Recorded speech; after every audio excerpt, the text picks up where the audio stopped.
Hi friends, हम again आज वापस देखेंगे कि मैग्नेटिक प्रॉपर्टीज ऑफ मटेरियल्स क्या है। तो लास्ट वीडियो में हमने कुछ प्रॉपर्टीज, कुछ मटेरियल्स की प्रॉपर्टीज डिस्कस की थी, जिसमें थी डायामैग्नेटिज्म। ओके, डायामैग्नेटिज्म क्या है, उसका बिहेवियर कैसे होता है वो हमने डिस्कस किया था, उसकी प्रॉपर्टी क्या है वो हमने वहाँ पे डिस्कस की थी। Then after we can discuss the paramagnetism. Paramagnetism को हमने वहाँ पे डिस्कस किया था। देन आफ्टर पैरामैग्नेटिज्म की प्रॉपर्टीज और थ्योरी लॉ हमने वहाँ पे डिस्कस किया था। अब आगे हम चलते हैं, इसका थर्ड जो मटेरियल है पैरामैग्नेटिज्म या फेरोमैग्नेटिक मटेरियल। तो यहाँ पे जैसे हमने लास्ट वीडियो में पैरामैग्नेटिक मटेरियल देखा था, कुछ हद तक फेरोमैग्नेटिक मटेरियल पैरामैग्नेटिक मटेरियल जैसा ही होता है, बट उसमें जो चीज़ें होती है कि भाई जो मैग्नेटिक मटेरियल है वो उसको मैग्नेट है, वो मैग्नेट उसको कैसे अट्रैक्ट करता है। तो वहाँ पे क्या होता है, पैरामैग्नेटिक में वीकली अट्रैक्ट करता है, तो फेरोमैग्नेटिक में क्या होता है, स्ट्रांगली अट्रैक्ट करता है। मतलब कुछ हद तक दोनों की प्रॉपर्टीज क्या है, तो सिमिलर है। वहाँ पे जो सारी प्रॉपर्टी है वो पैरामैग्नेटिक में वो क्या होती है, तो कुछ वीक प्रॉपर्टीज होती है, जबकि फेरोमैग्नेटिक में क्या होता है, तो फेरोमैग्नेटिक में वही प्रॉपर्टी स्ट्रांगली यहाँ पे बिलीव करती है। ओके, स्ट्रांगली यहाँ पे परफॉर्म करती है। तो आगे हम समझे कि भाई ये फेरोमैग्नेटिज्म और फेरोमैग्नेटिक मटेरियल है, ये फेरोमैग्नेटिक मटेरियल कैसे वर्क करते हैं। तो यहाँ पे पहले तो ये फेरोमैग्नेटिक मटेरियल बनते कैसे है वो चीज़ हम यहाँ पे समझते हैं। तो पहला है डोमेन थियरी, कि इसमें डोमेन कैसे बनते हैं, डोमेन क्या है, डोमेन की एक्सिस क्या है, वो चीज़ हम यहाँ पे पहले समझते हैं। तो due to interaction small regions are form in which all the atom have their magnetic moments. मतलब ड्यू टू इंटरैक्शन, ये यहाँ पे हम फिगर में देखते हैं, तो स्मॉल स्मॉल रीजन है, small regions are form in which all the atoms have their magnetic moment, कि भाई उसमें उनकी मैग्नेट एटॉम्स जो है वो एटम्स की मैग्नेटिक मोमेंट अलाइन होती है इन द सेम डायरेक्शन। मतलब हम समझे तो ये एक डोमेन अगर हम लेते हैं, ये मैंने ये एक डोमेन ले लिया समझो, ठीक है। तो ये डोमेन में क्या हो रहा है, तो सारी की सारी एटॉम्स की मैग्नेटिक मोमेंट क्या है, सेम डायरेक्शन में है, सबकी सब कैसी है, सेम डायरेक्शन में हमको दिख रही है। फिर मैंने ये दूसरा डोमेन ले लिया, ठीक है, समझो। तो यहाँ पे ये डोमेन से दूसरी डायरेक्शन में, बट इस डोमेन में जितने भी एटॉम्स की मैग्नेटिक मोमेंट है वो कैसी होती है, तो वो सेम डायरेक्शन में होती है। मतलब डोमेन टू डोमेन, अगर हम सिंगल डोमेन की बात करें तो सिंगल डोमेन में जितने भी एटॉम्स होते हैं उनकी डायपोल मोमेंट सेम डायरेक्शन में अलाइन होती है।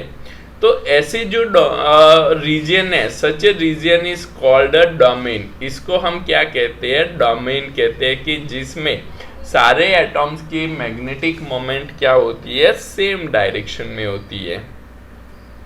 And the common direction of magnetic moment, और इनकी जो कॉमन डायरेक्शन हो रही है मैग्नेटिक मोमेंट की, वो कॉमन डायरेक्शन को हम यहाँ पे क्या कहते हैं, तो it is called the domain axis.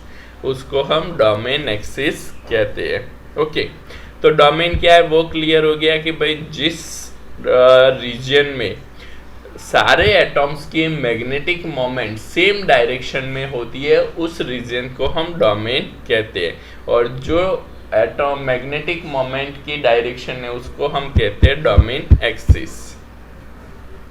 अब आगे चलते हैं। तो in unmagnetized state the domain axis of different domains are oriented randomly resulting in the net magnetic moment of the whole material to be zero. तो जैसे हमने para में देखा था कि जब तक हम इस मटेरियल को मैग्नेटाइज नहीं करते हैं, अब मैग्नेटाइज नहीं करते हैं तो सारे डोमेन की जो एक्सिस है, डोमेन की एक्सिस क्या है, तो यहाँ पे रैंडमली ओरिएंटेड है। कैसी है? रैंडमली ओरिएंटेड है, मतलब कि वो एक डायरेक्शन में, डोमेन टू डोमेन वो क्या होती है, डिफरेंट डायरेक्शन में होती है। सिंगल डोमेन में सेम डायरेक्शन में है, बट सारे डोमेन की डायरेक्शन क्या होती है, तो रैंडमली ओरिएंटेड है। अब जब रैंडमली ओरिएंटेड है तो इनकी नेट मैग्नेटिक मोमेंट यहाँ पे क्या हो जाएगी, तो नेट मैग्नेटिक मोमेंट यहाँ पे हो जाएगी 0। तो यहाँ पे इनकी नेट मैग्नेटिक मोमेंट हमको मिलती है 0। When sufficiently high magnetic field is applied, जब हम इस मटेरियल को हाई मैग्नेटिक फील्ड में रखते हैं या इस पे हाई मैग्नेटिक फील्ड अप्लाइड करते हैं, all the domain coalesce together to form a giant domain, मतलब सारे डोमेन क्या हो जाएंगे, कोलेस हो जाएंगे, एक दूसरे में वो क्या हो रहे हैं, कोलेस हो रहे, और एक दूसरे में कोलैप्स होके वो क्या कर रहे हैं, तो एक जायंट डोमेन बनाते।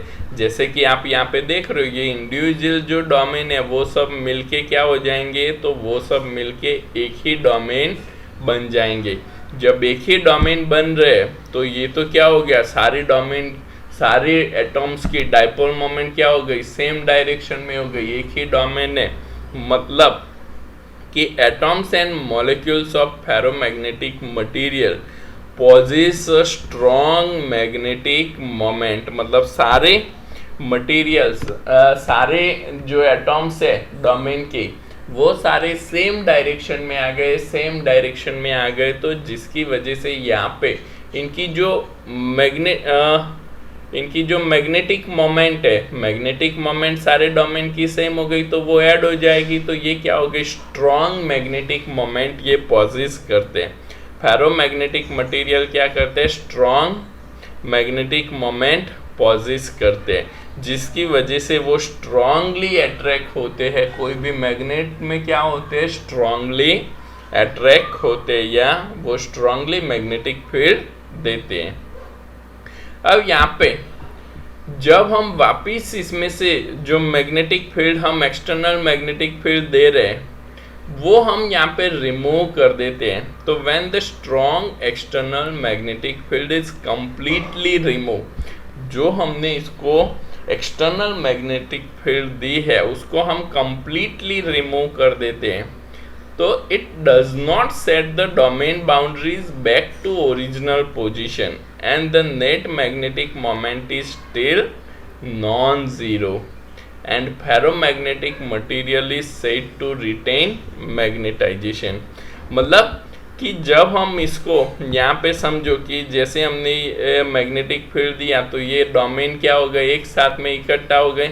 अब जब हम उसको magnetic field, external magnetic field completely remove कर देते हैं तो भी ये डोमेन अपनी वापिस पोजीशन पे कंप्लीटली नहीं आ पाते हैं, वो ये अपनी वापिस ओरिजिनल पोजीशन में ये डोमेन नहीं आ पाते। अब जब वापिस अपनी ओरिजिनल पोजीशन में नहीं आ पाते हैं तो ये क्या करते हैं, तो ये जो मटेरियल है फेरोमैग्नेटिक मटेरियल, इनकी मैग्नेटिक मोमेंट जीरो नहीं होगी, कुछ ना कुछ मैग्नेटिक मोमेंट वहाँ पे बची रहेगी। हमने एक्सटर्नल मैग्नेटिक फील्ड निकाल दिया फिर भी ये मटेरियल में कुछ ना कुछ मैग्नेटिक मोमेंट बची रहती है, जिसकी वजह से ये जो मटेरियल है ये मटेरियल क्या करते हैं, तो they are retain the magnetisation.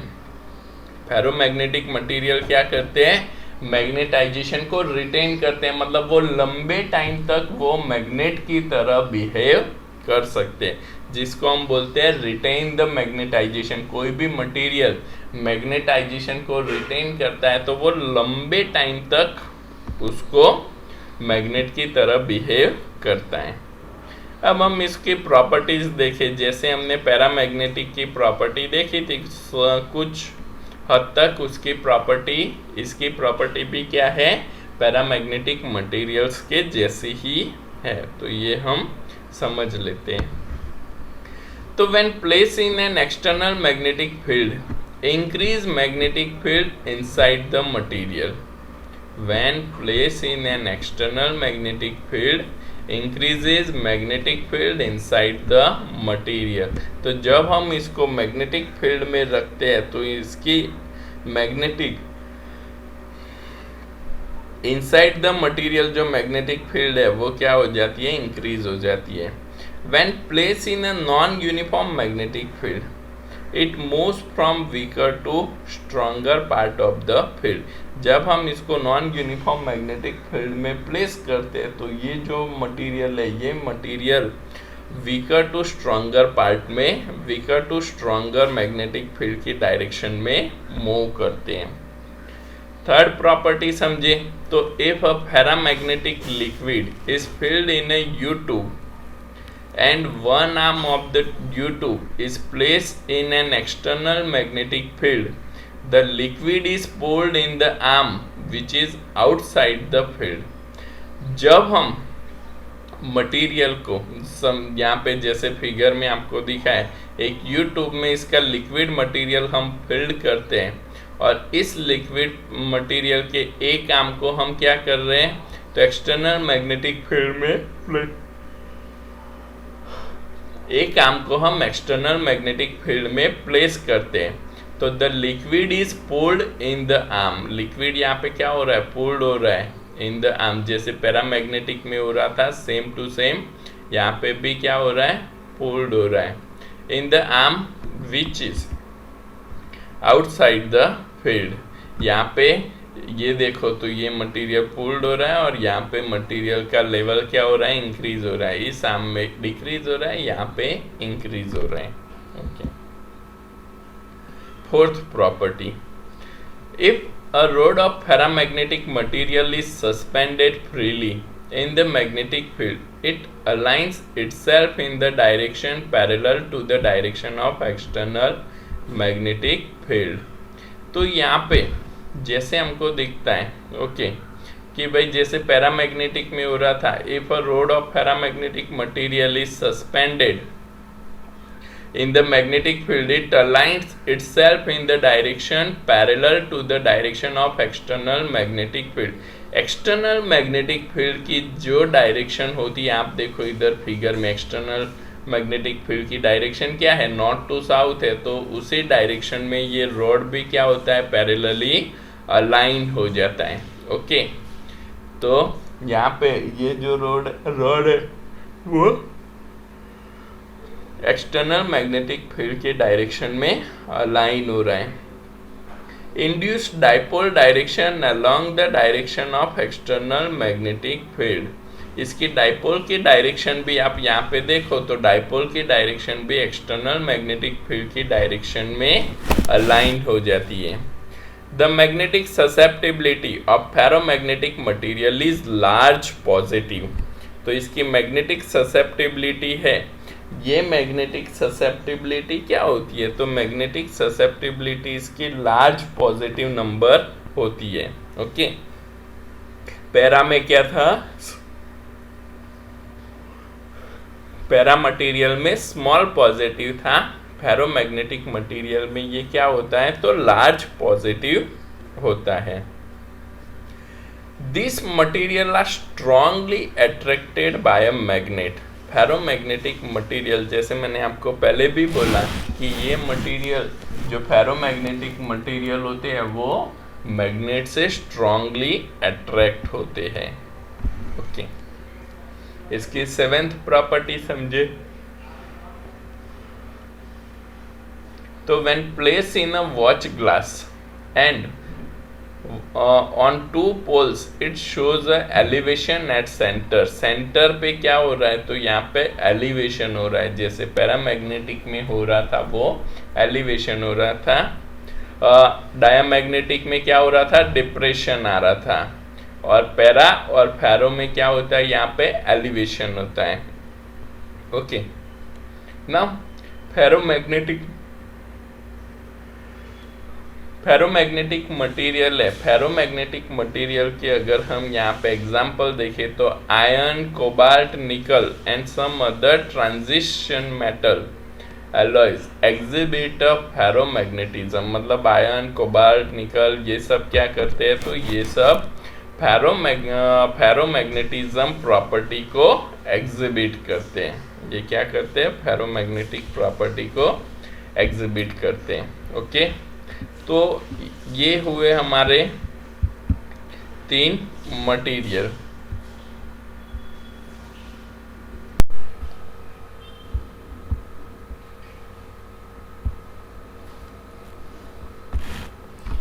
Okay, अब इससे आगे हम समझे तो है effect of temperature on ferromagnetic material. जैसे हमने पैरामैग्नेटिक मटेरियल में क्यूरी लॉ समझा था, सेम टू सेम हमको यहाँ पे भी फेरोमैग्नेटिक मटेरियल पे भी कुछ टेम्परेचर इफेक्ट होती है, वो समझना है यूजिंग द क्यूरी लॉ। तो as the temperature of a ferromagnetic material is increased, the domain structure starts distorting because the exchange coupling between the neighboring moments weaken। तो जैसे हमने यहाँ पे आगे देखा था ओके कि भाई ये जो डोमेन है, जैसे इसका टेम्परेचर इंक्रीज होना स्टार्ट करता है, टेम्परेचर इंक्रीज होना स्टार्ट करेगा तो ये डोमेन बाउंड्रीज क्या हो जाएगी? तो डोमेन बाउंड्रीज यहाँ पे वीक हो जाएगी, डिस्टॉर्टेड हो जाएगा। डोमेन का स्ट्रक्चर यहाँ पे क्या हो जाएगा? डिस्टॉर्ट हो जाएगा। अब डोमेन स्ट्रक्चर डिस्टॉर्ट हो जाएगा तो इनका जो मैग्नेटिक मोमेंट है वो मैग्नेटिक मोमेंट यहाँ पे क्या हो जाएगा? वीक हो जाएगा।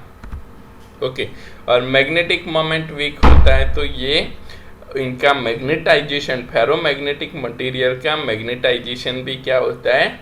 वीक होता है। ओके, तो जैसे टेम्परेचर इंक्रीज होता है वैसे डोमेन बाउंड्रीज इनकी ब्रेक होती है, डिस्टॉर्ट होती है, जिसकी वजह से इसकी मैग्नेटिक मोमेंट वीक हो जाती है। मैग्नेटिक मोमेंट वीक होने की वजह से इसका मैग्नेटाइजेशन भी यहाँ पे क्या हो जाता है? वीक हो जाता है। तो eight a certain temperature the domain structure collapses totally and the material behaves like a paramagnetic material. तो कुछ टेम्परेचर पे इनकी जो बाउंड्रीज है, ये बाउंड्रीज क्या हो जाती है? कोलैप्स हो जाती है। बाउंड्री कोलैप्स हो गई सारी डोमेन की, डोमेन बाउंड्रीज कोलैप्स हो गई तो सारे एटम्स क्या हो गए? फ्री हो गए। अब सारे एटम फ्री हो गए तो ये तो किसके जैसा हो गया? ये किसके जैसे हमने पैरा में देखा था। पैरा में क्या होता है? मटेरियल में सारे एटम्स क्या होते हैं? फ्री होते हैं। तो सेम टू सेम फेरो में भी जैसे हम टेम्परेचर इंक्रीज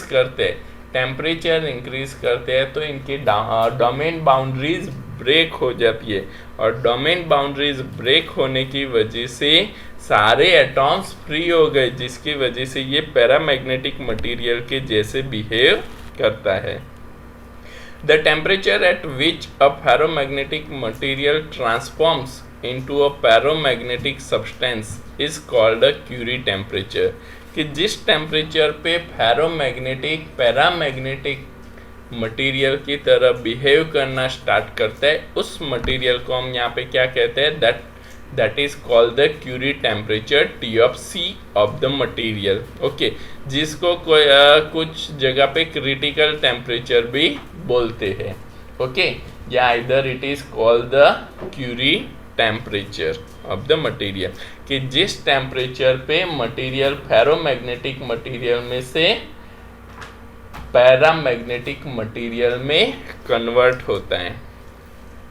तो यहाँ पे हम देखते हैं ग्राफ में, देखो तो ग्राफ में भी क्या है? यहाँ पे हमको इसका ससेप्टिबिलिटी दिया है। फेरो का ससेप्टिबिलिटी यहाँ से क्या हो रहा है? धीरे धीरे डिक्रीज हो जाता है। तो वो कहाँ पे आ जाता है? तो वो पैरामैग्नेटिक में आ जाता है। तो फिर वो बिहेव करता है पैरामैग्नेटिक मटेरियल।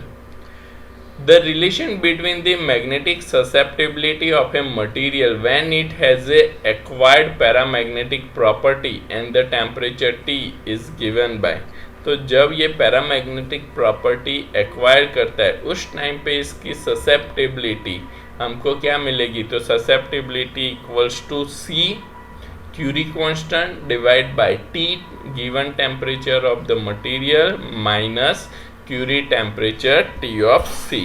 ओके, तो susceptibility is inversely proportional to temperature, given temperature minus Curie temperature. Okay, तो ऐसे हमको ससेप्टिबिलिटी कैलकुलेट करके हम कैसे फेरोमैग्नेटिक मटेरियल पैरामैग्नेटिक मटेरियल में कन्वर्ट होता है वो यहाँ पे फ्रॉम द ग्राफ हम उसको डिस्क्राइब कर सकते हैं। ओके, अब यहाँ पे ये जो हमने मटेरियल्स देखे डाया पैरा फेरो, फेरोमैग्नेटिक मटेरियल्स में इसका जो बिहेवियर है कि ये जो मटेरियल है कैसे बिहेव करता है, उसका बिहेवियर अगर हमको देखना है तो वो बिहेवियर हम कैसे देख सकते हैं या कैसे आइडेंटिफाइड कर सकते हैं कि ये कैसे बिहेव करता है। तो उसके लिए एक हिस्टैरिसीस कर्व, हमको यहाँ पे हिस्टैरिसीस कर्व समझना है। ओके, तो जिसको हम बोलते हैं हिस्टैरिसीस। ये जो तीनों मटेरियल है, तीनों मटेरियल में ज़्यादातर एमसीक्यू ही आते हैं, सिर्फ ये हिस्टैरिसीस है वो आपको ध्यान में रखना है। कई बार ये 2 मार्क्स में hysteresis curve, explain the hysteresis curve ऐसे हमको पूछ सकते हैं। ओके, तो यहाँ पे हम ये हिस्टैरिसीस कर्व क्या है और कैसे वो वर्क करता है वो चीज़ हम यहाँ पे समझते हैं। तो आप फिगर में देखो तो फिगर में हमने एक सोलोनॉइड स्ट्रक्चर लिया है। ओके, ये जो है वो सोलोनॉइड है, उसके अंदर हमने एक मेटल कील है, मेटल कील को हमने यहाँ पे रखा है। ओके, तो ये जो मेटल कील है वो कैसे मैग्नेट की तरह बिहेव करता है उसका हम यहाँ पे एनालाइजेशन करेंगे। तो consider an unmagnetized ferromagnetic material in the form of a rod placed inside a solenoid. On passing the current through solenoid, magnetic field is generated which magnetize the rod. तो जैसे ही हम यहाँ पे करंट पास करते हैं solenoid में, समझना solenoid में हमने करंट पास किया तो सोलोनॉइड इनसाइड द सोलोनॉइड क्या होगा, मैग्नेटिक फील्ड इंड्यूस होगा। और ये मैग्नेटिक फील्ड क्या कर रहा है, तो ये जो रॉड है ये रॉड को मैग्नेटाइज कर रहे हैं। ओके, अब हम यहाँ पे कितना करंट पास कर रहे हैं, तो knowing the value of H, अब जो हम करंट पास कर रहे हैं वो तो क्या है एन इंटू आई, नंबर एन क्या है number of turns per unit length, और आई क्या है करंट इन अ टर्न्स। तो एच क्या है मैग्नेटिक इंटेंसिटी, एच क्या है मैग्नेटिक इंटेंसिटी। हमने आगे जो थियरी देखी थी मैग्नेटाइजेशन एंड मैग्नेटिक इंटेंसिटी, उस पे से हम H इक्वल्स टू एन आई ले सकते हैं। एंड इसका जो मैग्नेटाइजेशन है, मैग्नेटाइजेशन M इक्वल्स टू क्या हो जाएगा, तो काई इंटू एच। मैग्नेटाइजेशन क्या हो जाएगा, काई into H. One can calculate the corresponding magnetic field B, तो हम उस पे से इसकी मैग्नेटिक फील्ड निकाल सकते हैं। वो हमने आगे मैग्नेटाइजेशन वाले टॉपिक में देखा कि हम कैसे इसके मैग्नेटिक फील्ड निकाल सकते हैं। ओके, अब ये जो हमने पूरा स्ट्रक्चर किया है तो इसका हम ग्राफिकली एनालिसिस करते हैं कि ये कैसे वर्क करता है, कैसे इसका ही ये जो आपको दिख रहा है इसको हम क्या बोलते हैं, हिस्टैरिसीस कर्व बोलते हैं। इसको हम क्या बोलते हैं, हिस्टैरिसीस कर्व। तो ये कैसे प्लॉट होता है, ये कैसे बनता है, ये हम यहाँ पे ये एक्सप्लेनेशन ऑफ कर्व में समझेंगे। तो as the strength of external magnetic intensity H is increase, B also increases, कि भाई जैसे strength of the magnetic intensity increase करते हैं तो यहाँ पे समझो बेटा ये जो हमने ग्राफ लिया उसमें एक्स एक्सिस पे हमने क्या लिया है मैग्नेटिक इंटेंसिटी H, और वाई एक्सिस पे हमने क्या लिया है तो मैग्नेटिक फील्ड B। तो जैसे हम मैग्नेटिक इंटेंसिटी को इंक्रीज करते हैं वैसे वैसे यहाँ पे मैग्नेटिक फील्ड भी क्या हो रही है, इंक्रीज हो रही है। आप समझो ए टू बी ए से हम स्टार्ट कर रहे हैं, यहाँ से हमने मैग्नेटिक इंटेंसिटी को इंक्रीज करना स्टार्ट किया ऐसे, तो ऐसे हमने मैग्नेटिक इंटेंसिटी इंक्रीज की तो सेम एज यहाँ पे मैग्नेटिक फील्ड भी क्या हो रही है, इंक्रीज हो रही है ये। तो यहाँ पे हमको ए टू बी कर्व में मैग्नेटिक फील्ड इंटेंसिटी इंक्रीज होती हुई मिलती है। Near point A the magnetic field at near point B, यहाँ पे गलती से ए पॉइंट हो गया है, near point B at its maximum, magnetic field यहाँ पे बी पे हम जाते हैं तो वो क्या हो जाती है, मैक्सिमम वैल्यू हो जाती है, which is the saturation magnetization condition of the rod. तो समझो जैसे जैसे हमारे यहाँ पे मैग्नेटिक फील्ड इंक्रीज हो रही है, इंक्रीज हो रही है, इंक्रीज हो रही है, हम यहाँ पे करंट इंक्रीज कर रहे हैं। अब यहाँ पे क्या होता है, तो मटेरियल में जितने भी डाइपोल है वो सारे डाइपोल की मोमेंट सेम डायरेक्शन में एक बार अलाइन हो जाती है, फिर नए डाइपोल तो कहीं से आने वाले नहीं है। अब सारे सेम डायरेक्शन में अलाइन हो गए तो वहाँ पे क्या हो गया, मैक्सिमम उसका मैग्नेटाइजेशन आ गया। उसके बाद यहाँ पे हम उसको ज़्यादा मैग्नेटाइज नहीं कर सकते। तो near point A the magnetic field is at its maximum, near point B the magnetic field is at its maximum value which is the saturation magnetization condition of the road। मतलब यहाँ पे ये आके क्या हो गया, सैचुरेट हो गया, इससे आगे अब ये नहीं बढ़ सकता है। तो फिर हम अब क्या करेंगे, तो at this stage if the current in the solenoid is reduce, अब यहाँ से हम यहाँ पे पहुँच गए, तो यहाँ से हम करंट को फिर वापस क्या कर रहे हैं, तो हम करंट को वापस रिड्यूस करते जा रहे हैं। जिस वे में हमने यहाँ पे इंक्रीज किया था सेम हम यहाँ पे इसको रिड्यूस करते जा रहे हैं।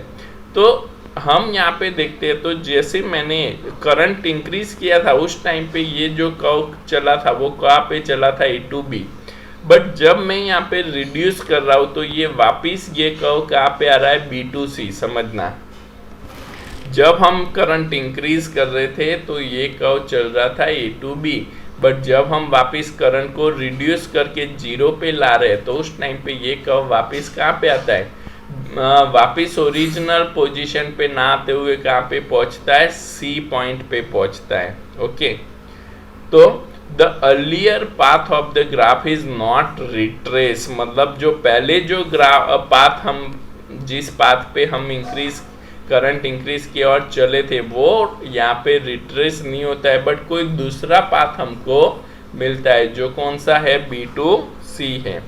अब जैसे ही हमने यहाँ पे समझो कि भाई ये C है, उस टाइम पे तो यहाँ पे करंट तो क्या हो गया, 0 हो गया, एक्स एक्सिस पे हम 0 करंट कर लिया, मतलब when H equals to 0 current through the solenoid is made 0, point B in the point C in the figure, मतलब हम यहाँ पे क्या आ रहे हैं, C पॉइंट पे आ रहे हैं। We do not get B equals to 0, मतलब आप समझो यहाँ पे ये जो मैग्नेटिक फील्ड है, जब हमने यहाँ पे करंट 0 कर लिया तो मैग्नेटिक फील्ड भी क्या हो जानी चाहिए, 0 हो जानी चाहिए, बट यहाँ पे मैग्नेटिक फील्ड 0 नहीं हो रही है, यहाँ पे कुछ मैग्नेटिक फील्ड बचती है। यहाँ पे समझो ये जो है ना, ये यहाँ पे कुछ मैग्नेटिक फील्ड बचती है। तो ये जो मैग्नेटिक फील्ड बच रही है, ओके, करंट तो हमने क्या कर लिया, 0 कर लिया, ओके, करंट 0 कर लिया, फिर भी यहाँ पे कुछ मैग्नेटिक फील्ड बचती है, तो इसको हम क्या कहेंगे, तो when the H equals to 0, when the H equals to 0, मतलब हमने यहाँ पे the value of B when H equals to 0 is called the retentivity और रोमेनेंस, इसको रिमेनेंस कहते हैं। Okay, the value of B when H equals to 0, मतलब current 0 हो गया फिर भी इसमें कुछ मैग्नेटिक फील्ड बचती है, तो उसको हम सिंपली याद रखेंगे रिटेंटिविटी। इसको हम क्या याद रखेंगे, रिटेंटिविटी याद रखेंगे। तो रिटेंटिविटी क्या है, तो when the current in a solenoid becomes the 0, मतलब H equals to 0 but the magnetic field B is not 0, तो जो हमको मैग्नेटिक फील्ड की वैल्यू मिलती है it is called the retentivity. Okay, अब हम यहाँ पे क्या करेंगे, तो भाई ये रिटेंटिविटी है। अब हमने यहाँ पे क्या किया समझो, तो यहाँ पे करंट अब 0 तो हो गया, तो अब हम क्या करते हैं, तो पोलैरिटी को रिवर्स करके हम रिवर्स डायरेक्शन में करंट अप्लाई करते हैं। तो जैसे हमने रिवर्स डायरेक्शन में करंट अप्लाई किया तो यहाँ पे मैग्नेटिक फील्ड भी डिक्रीज होते होते कहाँ पे आ जाती है, D पे आ जाती है, C to D। समझो C to D, D पे मैग्नेटिक फील्ड क्या हो गई, 0 हो गई, बट करंट 0 है नहीं, करंट जीरो नहीं है, हमने कुछ रिवर्स डायरेक्शन में करंट दिया है। तो समझो, जब हम करंट की डायरेक्शन को रिवर्स करके यहाँ पे रिवर्स डायरेक्शन में करंट देते हैं तो यहाँ पे इसका मैग्नेटिक फील्ड डिक्रीज होते हुए कोई एक रिवर्स करंट के लिए क्या हो जाएगा, यहाँ पे मैग्नेटिक फील्ड जीरो हो जाती है। तो जिस पॉइंट पे मैग्नेटिक फील्ड जीरो हो जाती है और एच की मतलब मैग्नेटिक इंटेंसिटी की जो वैल्यू हमको मिलती है, that value is called the coercivity. उसको हम क्या बोलते हैं, when B equals to zero, magnetic field क्या हो गया, जीरो हो गया at a certain value of H, मतलब कुछ वैल्यू H के लिए यहाँ पे ये मैग्नेटिक फील्ड क्या हो गया, जीरो हो गया, and this value of H is called the coercivity. इसको हम क्या बोलते हैं, कोर्सीविटी कहते हैं। तो आपको दो वर्ड्स यहाँ पे ध्यान में रखने हैं, एक है रिटेंटिविटी कि भाई जब करंट जीरो हो जाता है तो उस टाइम पे मैग्नेटिक फील्ड की जो वैल्यू है उसको हम बोलते हैं रिटेंटिविटी, और जब मैग्नेटिक फील्ड जीरो हो जाती है और उस टाइम पे करंट की जो वैल्यू है it is called the coercivity, उसको हम बोलते हैं कोर्सीविटी।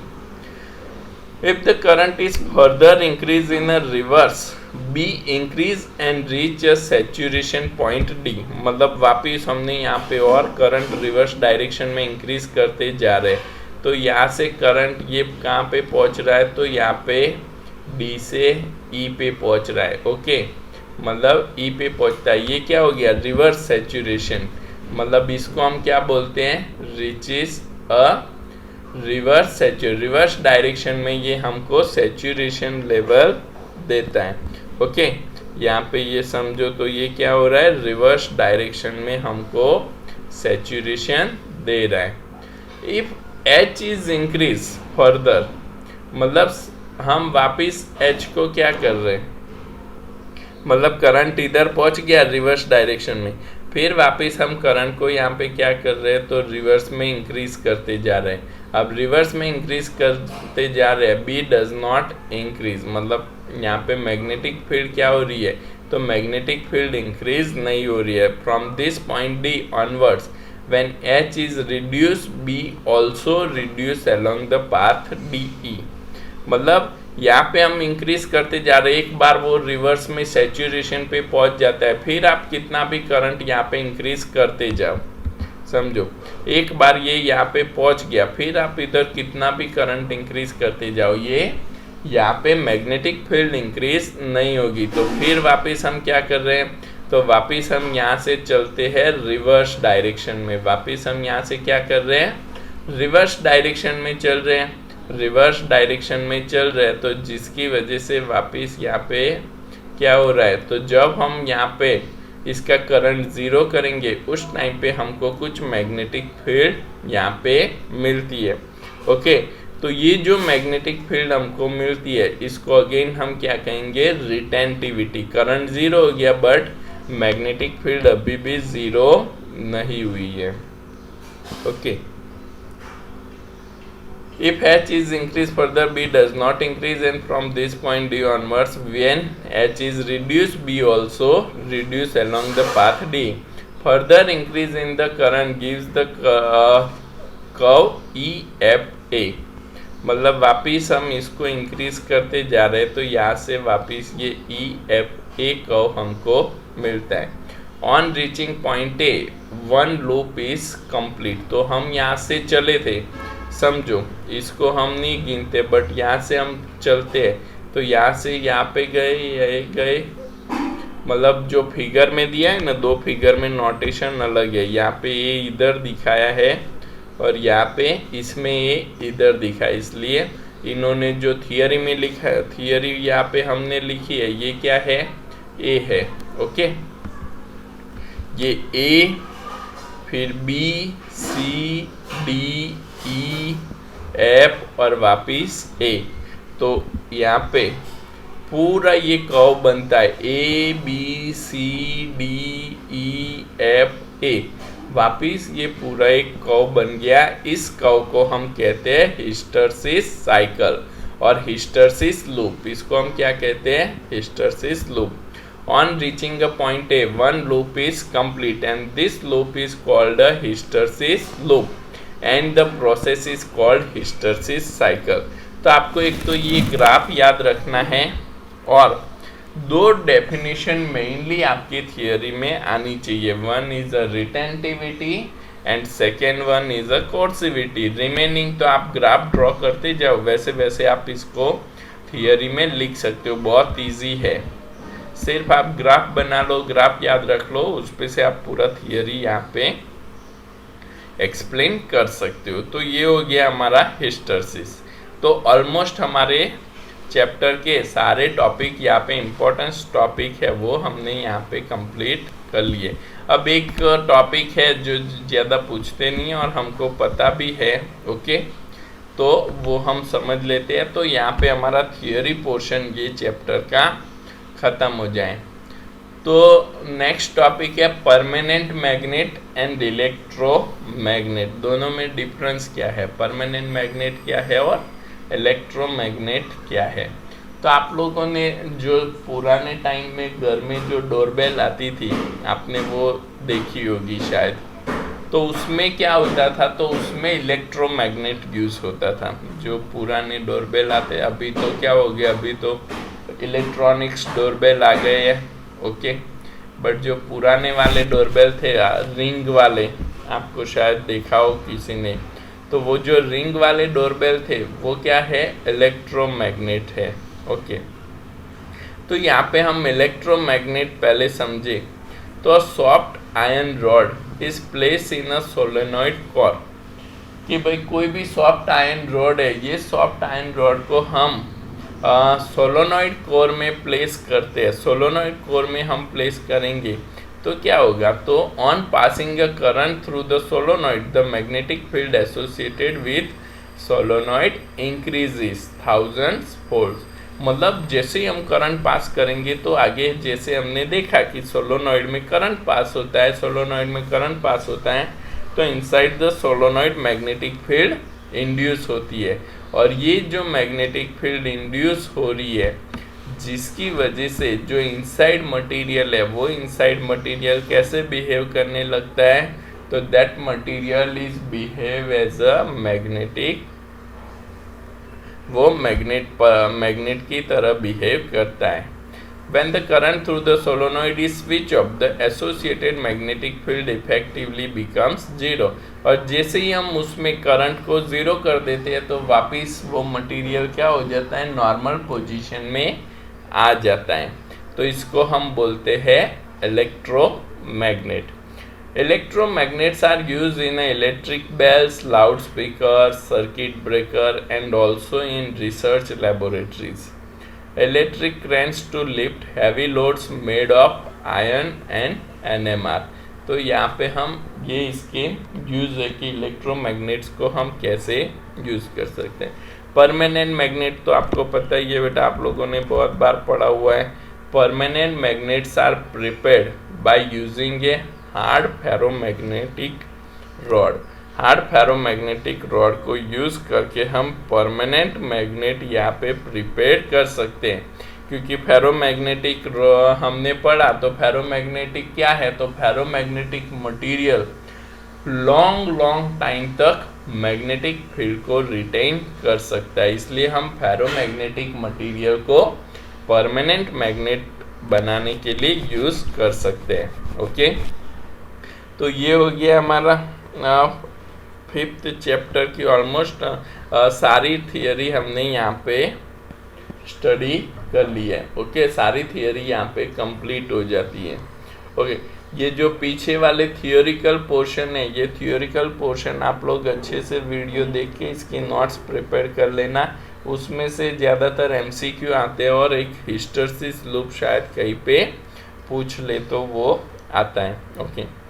अब यहाँ पे हम जो न्यूमेरिकल बाकी है वो न्यूमेरिकल को हम नेक्स्ट क्लास में 1 या 2 क्लास में हमारे कंप्लीट कर लेंगे. तो हमारा ये चैप्टर क्या हो जाएगा, फिनिश हो जाएगा.